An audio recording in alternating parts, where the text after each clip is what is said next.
So guys, i-install na natin itong ating Evian Android car head unit with 360 464 gig RAM sa ating Toyota Wigo 2024 model. So ito, naituro ko na dun sa isang video natin kung paano siya tanggalin. So ngayon kakabit naman natin siya. So ito, kunin natin yung nabili nating canvas. Ito dito, yun. So nag-click, make sure natin na nag-click yung unit, tapos maglagay tayo ng dito para hindi gasgasan yung unit natin, no? Yan, para maipatong natin ng maayos.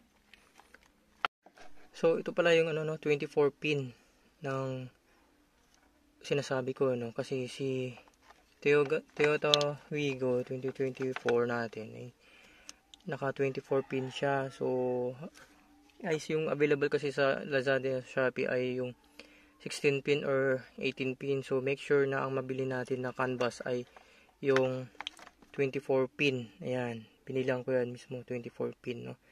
So yan, plug and play lang naman tayo, no? Suksok lang natin. Tara, ayan. So yan, plug and play lang naman tayo, guys. So ito, plug and play.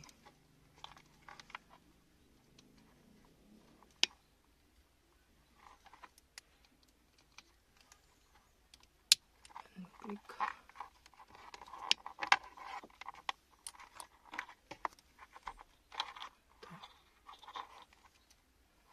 Okay. So ayan, nakakabit na natin lahat. Tapos kabit natin yung antena nya, syempre.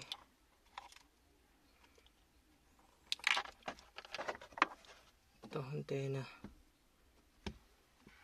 dito para sa radio.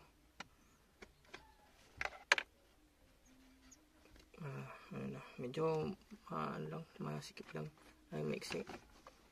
So yan.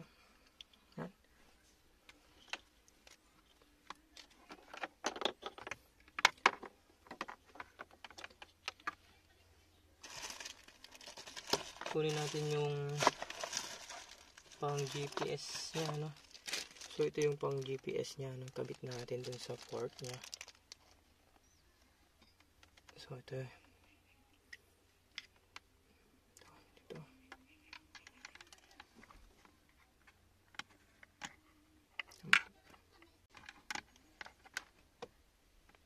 yan. So naikabit na natin siya, no? Hanap na lang tayo kung saan natin siya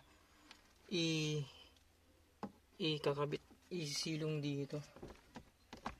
Dito lang naman siguro yan, sa glove box area. So ngayon naman, pag-isipan natin kung paano natin siya i-mount doon sa dati niyang mounting dito, no? Yung available na binigay. Yan, kung paano natin siya itatayo, no? So yun yung hindi ko pa nabibili dito, no? Yung adapter niya, kung kasya na ba siya sa ganitong paraan lang ng pagkakabit. So tignan na lang natin, no? Sige, hanapin ko muna kung paano siya ilagay. So ayun guys, no? After nating mailagay ito, kasya naman siya. Ang problema, mayroong awang dito. So yun yung hindi natin no? Ito yung naging resulta kapag ito lang yung kakabit mo, no? So nagkasya naman. Ito, may gap lang. And I think kailangan ko siyang bilhan ng adapter. Yun, no? Para sa 7 inches natin to 10 inches na panel. So ito rin pa yung isang issue ko dito, no? Kasi yung binigay ng seller is kulay may accent tuloy ng kulay brown. I don't know kung maganda ba siya tingnan or ano ba, add siya kasi may ibang kulay tuloy, dito sa head unit. Then so I think kailangan ko siyang bilhan ng adapter na yun. So from 7 inches to 10 inches, no? Let's try kong i-order siya sa Lazada, tapos ikabit natin kung ano magiging resulta niya. So far, ito okay. Yung gap niya dito. At kasyang-kasya siya sa, sa 7 inches. 10 inches. Yan, kasyang-kasya. Laki ng screen. Yan. Lagyan natin yung adapter niya ngayon.